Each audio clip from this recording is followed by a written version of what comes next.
Dangal greetings to everyone who is watching this video. My name is Alexis A. Marquez from 1BS ITA, and I will be one of your presenters and the one who will be introducing you to our program today.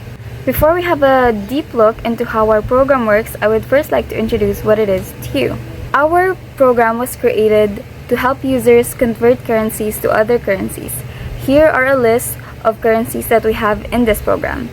These currencies were chosen because of the Philippines location being in Southeast Asia. So these are essentially the top 10 most used currencies in Southeast Asia, including the Philippines. For our next presenter, we have Moises Pantonia, who is going to explain to you our problem understanding and analysis. Dangal greetings everyone, Moises Pantonia here. So my assigned task is under problem understanding and analysis, and I answered the question, what's the problem and why do we need to solve it? So picture yourself traveling in Southeast Asia. Let's say you're in Thailand, but you only have Philippine peso in your wallet. You wanted to know how much 1,000 peso is worth in Thai baht. Normally, you'd have to look up exchange rates, do the math, and hope you don't make a mistake. Well, our program is designed to make this easier. Instead of computing manually, you just choose your source currency, your target currency, and enter the amount. The program instantly converts it using predefined exchange rates. With this, currency conversion becomes simple, accurate, and convenient, especially for people who regularly deal with different Southeast Asian currencies. And that's the problem we're trying to solve, making currency conversion simpler and more reliable. The next person will explain how the program actually works. So, good afternoon. Dangal greetings everyone. My name is Calvin Roy A. Del Rosario, and I'm here to explain the inputs of our program and what the program expects from the users. So, in this program, it needs three inputs the user should give. And the first step is the current currency. This is the money that the user currently have. And for example, the user will enter PHP, which means Philippine peso. And the second step is that the user needs to input what currency he or she needs to convert the Philippine peso to. For example, the user will enter THB, which means Thai baht, and the program will prepare it to change the Philippine peso to Thai baht. I-convert niya po yung Philippine peso sa Thai baht po. So, and lastly po, the user will input what amount he or she wants to convert. So, kailangan nyo pong mag-input po ng amount po at magkano pong amount. Tapos, yung program po is, i-convert nyo po yung amount na yon sa napili nyo pong currency po. So, ang napili po natin is PHP po. So, for example po, mag-input po tayo ng 3,450 pesos. And the program will convert it to Thai baht, and the results will be 131,206 and 5 cents of THB. And yun lang po, sir. So, ang next po na explanation is the processes and error handling po. Thank you, sir. Dangal greetings everyone. I'm Raven Ibisira, and I'm here to walk you through on how our program works. When launched, the program will display a list of available currencies. It then prompts the user to select the currency they currently have. Once that's entered, a second prompt appears, this time asking for the currency the user wishes to convert to. Now you might be wondering, what happens if the user enter a currency that isn't on the list? In that case, the program automatically defaults to the Philippine peso. With that cleared up, here's what happens next. After both currencies are selected, the program asks for the amount to be converted. And now you might be thinking, what if the user enters a non-numeric character? The program will issue a warning. If the user fails to enter a valid number after 3 attempts, the program will automatically close. And now, back to how it works. Once all the inputs are provided, the program performs the conversion by dividing the value of the current currency by the target currency. It then multiplies the result by amount entered, giving you the final converted value. Dangal greetings. I'm Corsel Anraka and I will explain the algorithm of our currency converter. Step 1. Start. This is the beginning of the program. It signals that the process of currency conversion is about to start. Step 2. Display the program title, instructions, and the list of available currencies with their codes.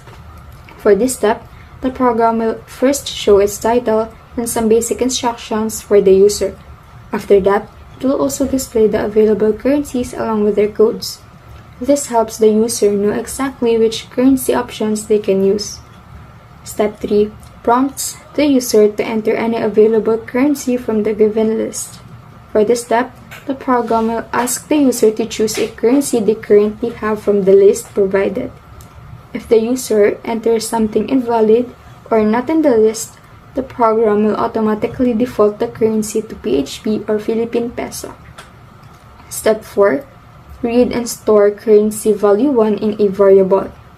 Once the first currency is entered, the program will save its equivalent value in a variable called currency value 1. This is important because it will later be used in the conversion formula. Step 5. Prompts the user to enter the currency they want to convert into. So for this step, the program will ask the user to choose another currency they want to convert their money into. This ensures we know both the starting currency and the target currency. Step 6. Read and store currency value 2 in a variable. For this step, the program will store the value of the second currency in another variable called currency value 2. Just like before, if the input is invalid, the program will also default this to PHP. So for the rest of the explanation of the algorithm, let's kindly hear it from Jerwin Magbanwa. Step 7. Prompt the user to enter the amount to be converted. Here, the program will ask the user to type in the amount of money they want to convert. Step 8. Read and verify the amount.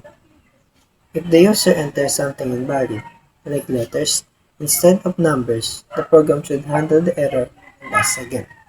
The user gets up to 3 chances to enter the correct value. If all 3 attempts fail, the program shows an error message and ends. Step 9. Store the amount in a variable. After verifying the entered amount, it will be stored in a variable. Step 10. Calculate the amount by dividing the two currency and multiply by the amount and store in the variable. Once a valid amount is entered, the program performs the conversion. It divides one currency by the other, multiply the result by the amount, provide the user, and save this converted value in a variable. Step 11. Display the output. The program will then show the user the conversion result. This message should clearly state the converted amount based on the input and currencies chosen. Step 12. End. This indicates that the program finished or ended. And now, let's move on to the pseudocode, which will be discussed with Christopher James and De Los Reyes Jerome. Greetings everyone, I am Chris Jerome De Los Reyes and I am here to report the beginning part of our pseudocode, which is for the program called Currency Converter. So, sa simula pa ng program namin, i-display po ito ng title na Currency Converter and bibigay din po ito ng instructions na dapat uppercase ang pagtatype po ng currency code. And if ever man po na mali or invalid ang input ng users, automatic na i-convert ito as Philippine Peso po. After that, pinapakita ng program ang exchange rates as of August 2025. Kasama dito ang list ng available currencies. Meron po kami total na 10 currencies na available po dito sa program po namin. So, next, the program declares important variables tulad ng current currency at next currency para po sa magiging input ng user, and amount po para sa value na gusto niyang i-convert or gusto i-convert ng user, at currency value 1 and currency value 2 at output para po sa computation. So tapos, yun ang input, ang program, please enter any available currency. So halimbawa po, gusto ng user na convert yung Singapore dollars to Philippine peso. So ito type niyo po is SGD, and automatic po namasin ang exchange rate nito na 44.49 centavos pesos. And if ever man po na mali ang input ng user, the system will assign the value as 1. And ibig sabihin po nito is magiging Philippine peso na po ang default. And finally, the program will ask the user, please enter the currency you want to convert into. So dito na pumapasok ang next currency variable na siya magiging base ng conversion. Summarize this part of pseudocode. Pseudocode shows the title, the instructions, the available currencies, the declared variables, and it accepts the user's input for both and current and target currency. Katulad ng actual process kapag nagpapalit tayo ng pera sa money changer. So, kung na-input na ng user ang current at target currency, ano na nga ba susunod? So, dito na papasok ang computation at error handling.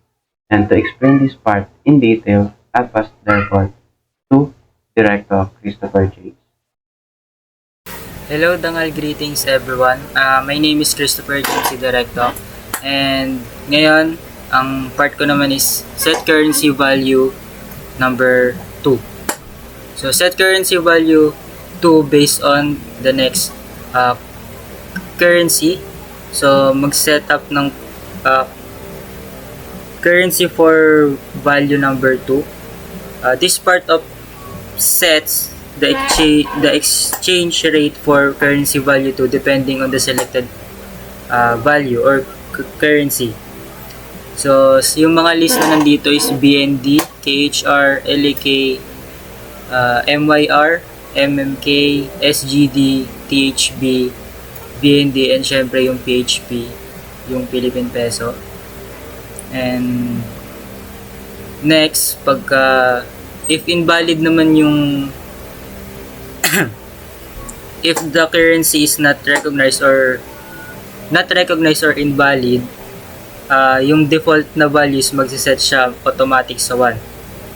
So, sabi dito, default value is set to 1 to avoid program crashes or invalid calculation.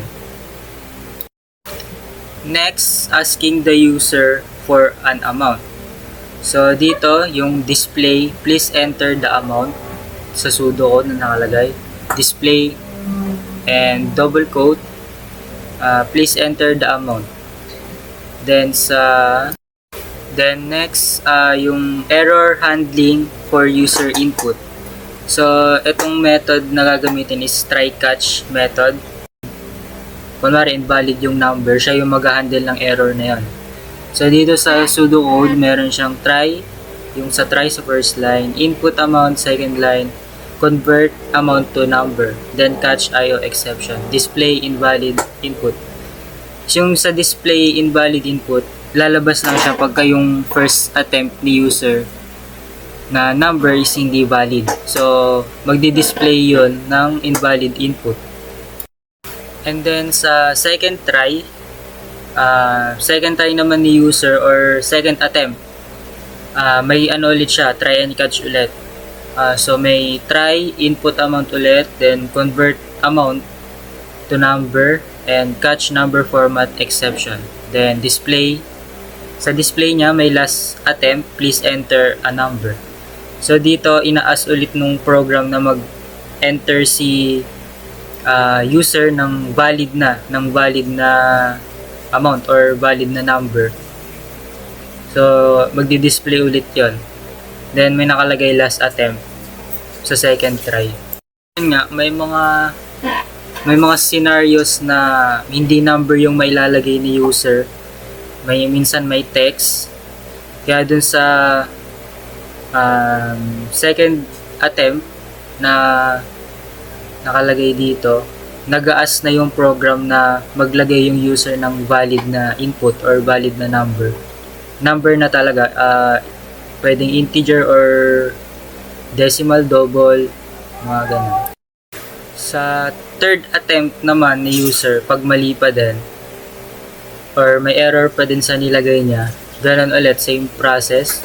Try input amount, convert amount to number, then catch number format exception. Then, display, may di-display ulit siya, multiple errors, in input, then closing the program. Dito naman, after 3 failed attempts, yung program is mag-show na ng error message or error na mismo. Then, close input stream, then stop program. Stop program safely. Then close reader, then yun. Then next naman, dito na pag naka-input na si user ng valid na number or valid na value, dito na yung magko-compute na yung program. So compute output equals to value 1 divided by value 2, then close and open parenthesis yun nasa loob, then times amount. Then then display the result is display, then may double quote, the result is output. Dito na yung conversion na, yung i-convert niya na yung nilagay or in-input ni user na value. Diyan na siya magte-terminate. Then lastly yung end, and yun na, end. Natapos na yung pseudocode. Then for summary, this pseudocode simulates a basic converter. It checks which currency is selected as the user to enter an amount, and it handles errors in case the input is not a number. Then user gets 3 chances to enter a valid number, and if successful, the program will work and display the converted amount using the simple formula. Yan nga yung formula, yung value 1 divided by value 2, then times amount. Then yun, natapos na yung pseudocode. Then for the next part, yung flowchart will be reported by Marquez Alexis. So our flowchart has 3 pages. In the first page is where it all starts. What happens after it starts? As you can see here, we have a hexagon shape, which is basically the preparation or initialization of variables. The reason why these variables are just initialized and not given a actual value is because the values are assigned to them when the user inputs a currency. Like the current currency and next currency, it requires the user to input a currency first. After the user inputs their chosen currency from the available list, the program then goes through this decision flow. It'll ask if the current currency is the BND or Brunei dollar, and if it is the Brunei dollar, it'll assign the value of 44.49 pesos to the current value 1, but if not, it'll go on to the next currency like KHR, IDR, LAK, and so on until it finds a currency available in the list. And if not, it'll go to the default PHP or the Philippine peso. We'll go on to our page 2 of our flowchart by following the connector. In our second phase, it's basically the same process as earlier, but this time it's for the currency you want to convert into. Again, it'll ask you what currency you want to convert into, and then it'll go to that same decision flow, like asking if it's BND or KHR, IDR, and just try to find a currency available in the list, and if not, it'll go default again to PHP. Now to phase 3, where the actual computing or converting begins. Now it'll ask the user to input a certain amount so we can now convert it to the other currency that you chose. Here are different possibilities that can happen when the user inputs their amount. So if any IO exception occurred, it'll display invalid input and end the program. But if there isn't any, it'll then try to catch any number format that's been broken. And if there is, it'll say please enter a number. And if the user still inputs or the wrong format, it'll say last attempt, please enter a number. But if they still input the wrong format, it'll then ask for the last time, multiple errors in input, and closing the program. It'll then close the reader and end the program. But going back to the first, trying to read the number format, and if there isn't any error, it'll then go to our formula, which is, this formula is what we use to convert currencies to other currencies, no matter what currency they are. So the result will be called output, and how to get the output is by dividing currency value 1 by currency value 2, so that is the two currencies that you chose from the start, and multiply them by the amount that you input. After that, it'll display the output or your converted currency, and that is the end. That wraps it up for our flowchart. Now for our Java implementation, we have Charles Kim and Clark presenting for us. Greetings, Sir Janus. My name is Charles Kim Piloka, and this is the program created titled Currency Converter. And this is the first version of our program. And later, ipapakita ko rin yung final version ng program namin. And after that is, explain namin ni Clark Saboroso yung mga codes na nandun. Ang main focus ngayon is, ipakita ko yung mga wala pa or di pa nadadagdagan na ayos. So dito, wala pa kaming comments. So hindi pa siya ganun readable. And then yung mga prompt, explain din naman yan mamaya. So ito, yung value dito is iba pa. Like ang pagkuha namin is like PHP to BND for example. And the result for that is 0.023. So next is, ganun din sa iba. I mean sa next currency. So wala rin kami try and catch dito. Walang nagka-handle ng error.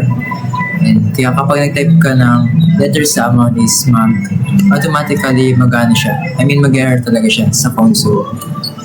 And dito, yung formula namin is iba pa, like currency value 2 divided by currency value 1 times amount. So, baliktad pa siya. Ngayon, ipapakita ko yung kapag nag-type ka ng letters sa amount. Ngayon, ipapakita ko yung kapag nag-type ka ng letters sa amount.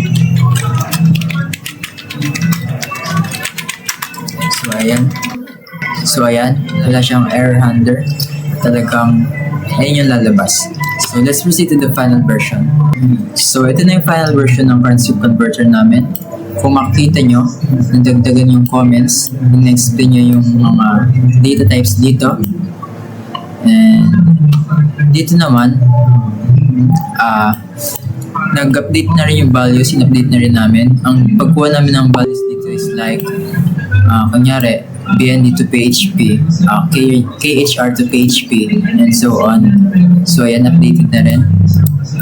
Para, for us, mas accurate siya. So, meron na rin kaming, try and catch, which is siya yung nag-handle ng error. So, yung formula namin dito is meron na. I mean, inayos na namin, currency value 1 divided by currency value 2 times amount. So ngayon, i-demo siya. And ipapakita kung paano handle yung try and catch namin ng error. So first, try ko muna lahat ng currencies dito. So try natin BND to, let's say, KHR. Ayan. So the result is, ayan, 39,876 and decimals. So next is, let's try HR to IDR. Yan. So ipapass forward ko na lang.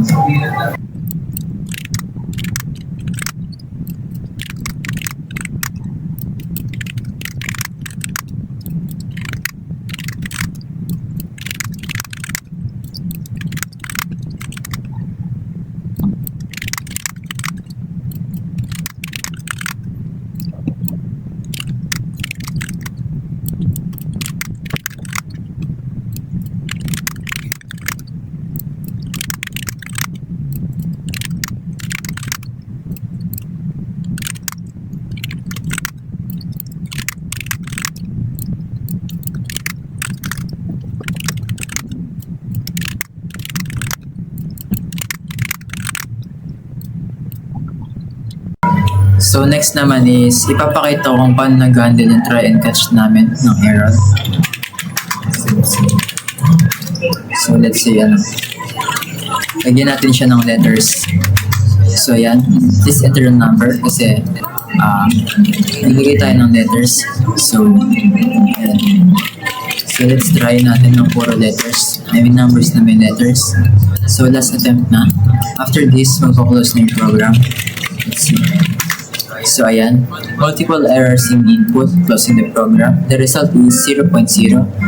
Kasi nga, puro error na yung nilagay natin, puro letters.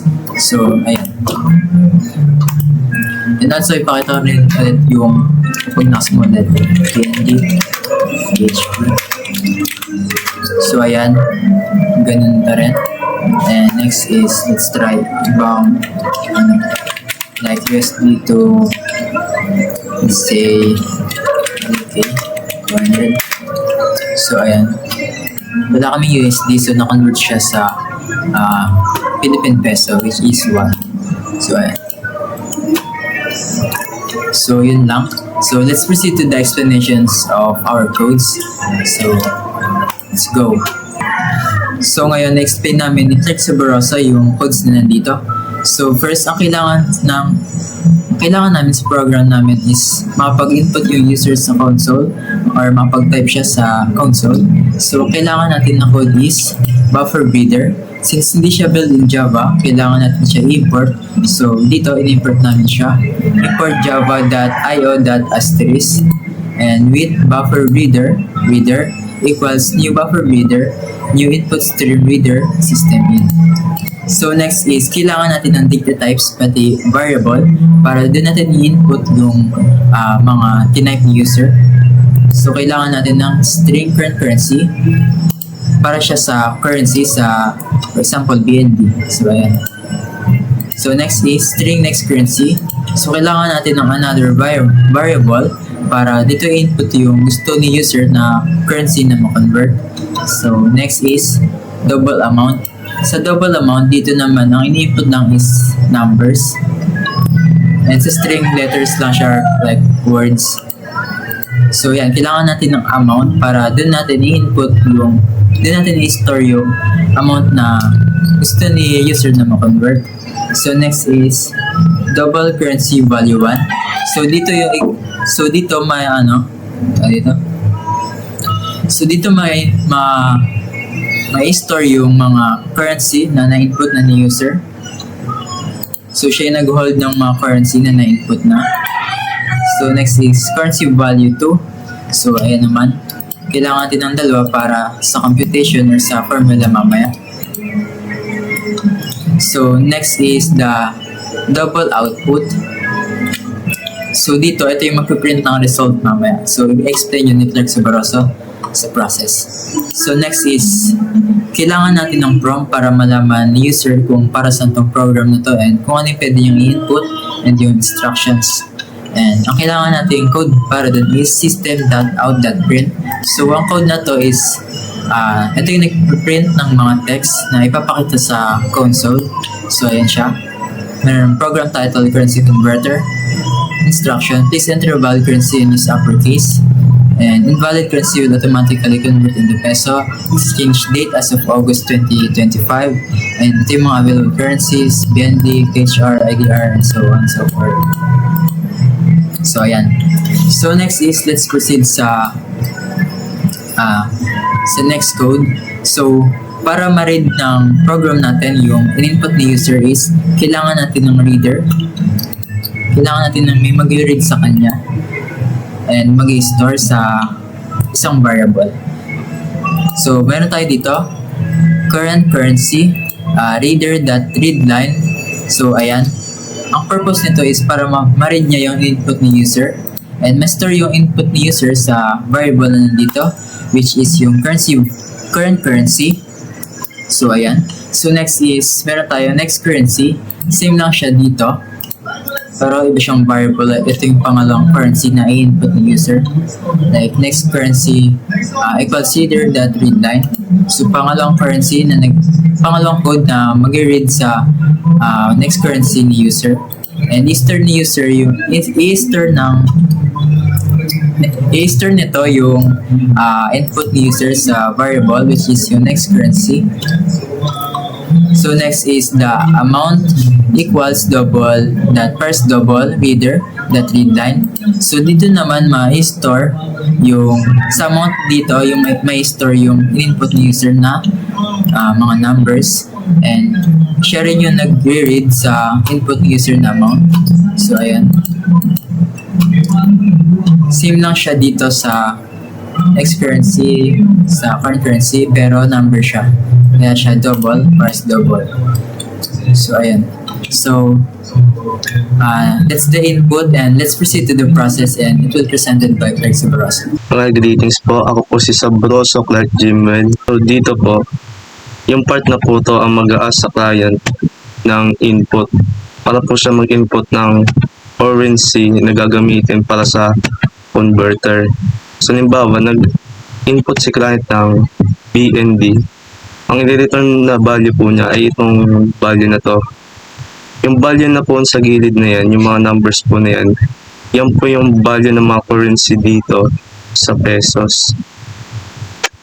Pero kung sakaling hindi mahanap dito yung value, kung wala talaga po dyan, ang automatic na magiging return value niya is itong 1. Ganon din dito sa pangalawa para kunin yung currency value to.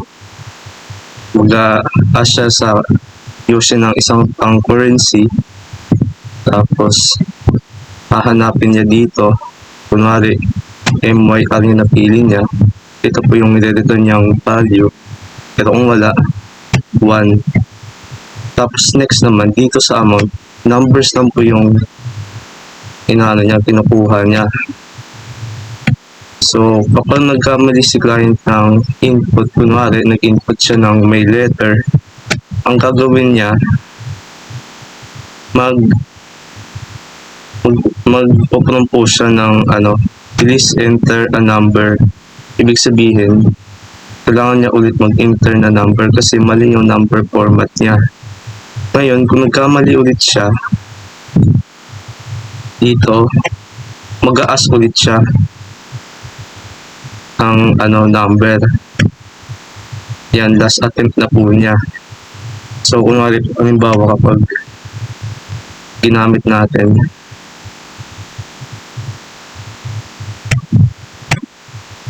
yan, mag-enter po ako ng currency, kunwari, THB into pesos. So, kunwari, naglagay ako ng letter, ang mangyayari, magpo-prompt siya na please enter a number. So, ibig sabihin, mali po yung nalagay natin. So, kunwari, letter pa rin nilagay natin, ulit siya, mag-ask ulit siya, pero last attempt na yun. Pero kung number na yung nilagay ko, mag-work na po yung program. Okay. So, dito naman, ito po yung formula para ma-convert na po yung currency into other currency. So, ito na po yung value na yun. Check natin agad. Halimbawa, nag-enter o ng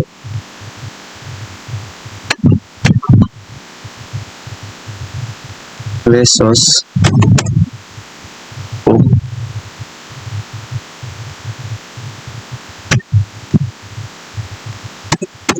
Pesos convert into Brunei dollars. Kunwari meron akong 3 pesos, i-convert ko siya sa Brunei dollars. Ang magiging output po niyan ay 0.069 Brunei dollars. So yun lang po.